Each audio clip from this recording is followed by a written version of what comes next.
சுசீந்திரம் தானுமலையார் கோவிலில் நேற்று தேர் திருவிழா. அதுக்கு அமைச்சர் சேகர் பாபுவை கூப்பிட்டுருக்காங்க.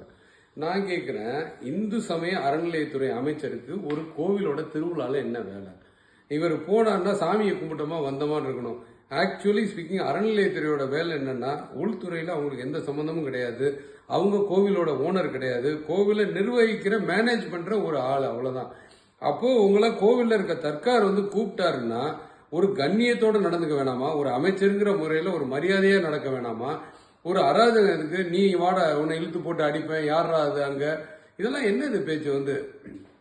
அவர் இன்னமாவே ஒரு அமைச்சருக்கான கண்ணியமும் கிடையாது, அரசியல் நாகரிகமும் கிடையாது, ஆன்மீகத்திற்கான அமைதியும் கிடையாது அவருக்கு. அவர் எப்ப பார்த்தாலும் அராஜகமா பேசுறது, அது எல்லாரையும் ஒருமையில பேசுறது. அவர் என்ன நினைச்சுக்கிட்டாரு, இது ஏதோ அவரோட சொத்து மாதிரி நினைச்சு அவர் பண்ணிக்கிட்டு இருக்காரு. இதை வன்மையா கண்டிக்கிறேன். இதுக்கு அவர் கண்டிப்பா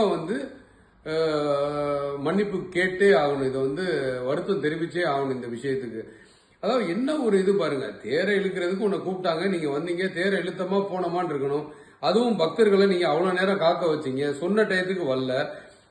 அது வந்த அமைச்சர்களுக்கெல்லாம், அதாவது ஒரு இந்துக்களோட புனிதமான கோவில்ல நீ உனக்கு கடவுள் நம்பிக்கை இல்லை, இன்னொருத்தர் அந்த ஊர் எம்எல்ஏன்னு ஒருத்தரை கூட்டு வரீங்க. இன்னைக்கு இது ஒரு பெரிய நியூசன்ஸா போயிடுச்சு.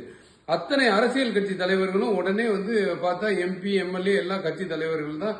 எந்த கட்சி ஆட்சி செய்தோ அந்த கட்சியோட கண்ட்ரோல்ல கோயிலை வச்சுக்கிட்டு அதுல வர்ற முதல் மரியாதை அவங்களுக்கு தான், அவங்க தான் நிப்பாங்க, அவங்க தான் கொடியாட்டுவாங்க. கும்பாபிஷேகம்னா கொடியாட்டுறது, அந்த கோயிலுக்கு அவ்வளவு நல்லது செஞ்சவங்க கீழே நின்றுகிட்டு இருப்பாங்க, அவ்வளவு டோனர்ஸ் கீழே நின்றுகிட்டு இருப்பாங்க, கோயிலுக்கு ஆண்டாண்டு காலமா உழைத்தவர்கள் கீழே நின்றுகிட்டு இருப்பாங்க. இவங்க மேலே ஏறி போய் கொடியை காட்டுறது கும்பாபிஷேகம்னா, தேருன்னா இவங்க தான் வடம் பிடிக்கணும். உங்களுக்கு வர சொல்லி அழைப்பு கொடுத்திருந்தா போய் வடத்தை பிடிச்சோமா வந்தமான்னு இருக்கணும். அங்க போய் உட்காந்துக்கிட்டு அவங்க கடவுள் பேரை சொல்றதே உன்னால காது கொடுத்து கேட்க முடியலையே, அப்புறம் நீங்க எதுக்கு ஒரு அறநிலையத்துறை அமைச்சர்னு சொல்றீங்க? இதை நாங்க பிஜேபி வன்மையா கண்டிக்குது. இது மாதிரி இந்த அமைச்சர் ஒரு ஒரு தரம் தாழ்ந்த இந்த பேச்சை ஏற்றுக்கொள்ள முடியாது. பக்தர்களை அவமதிக்கும் இந்த ஒரு செயலை கண்டிப்பா ஏற்றுக்கொள்ள முடியாது.